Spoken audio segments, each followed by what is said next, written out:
আপনি ব্যর্থ হওয়ার জন্য কোনো পরিকল্পনা তৈরি করেন না।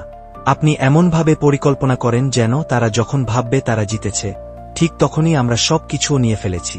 ঝুঁকি যত বড়, লাভ তত মিষ্টি। আর বিশ্বাস করো, এই কাজটা তাদের নিচে আঙ্কুশ না ধরে নেওয়ার জন্য পরে অনুশোচনা করাবে।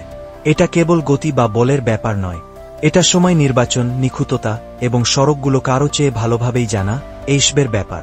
যখন তারা ছায়ার পিছে দৌড়াবে, আমরা তখনই চলে গিয়েছি। পরের বড় কাণ্ডে চল। আমি আমার জীবন কাটিয়েছি এমন জায়গায় ঢুকতে এবং বের হতে যেগুলোতে কেউ ঢুকতে পারা উচিত ছিল না। নিঃশব্দে থাকা শুধু একটা দক্ষতা নয়, এটা একটা শিল্প। আর অসম্ভব জিনিস নেওয়ার ক্ষেত্রে আমি নিশ্চিত করি আমাদের ছাপ ছাড়া আর কিছুই না থাকে। এটা শুধু আরেকটি কাজ নয়, এটা একটা খেলা। আর এমন খেলায় নিয়মগুলো নির্মাণ করে যারা সাহস করে তাদেরাই।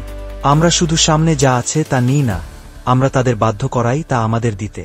আমরা পারফেক্ট সুযোগের জন্য অপেক্ষা করি না, আমরা নিজেই সেটি সৃষ্টি করি।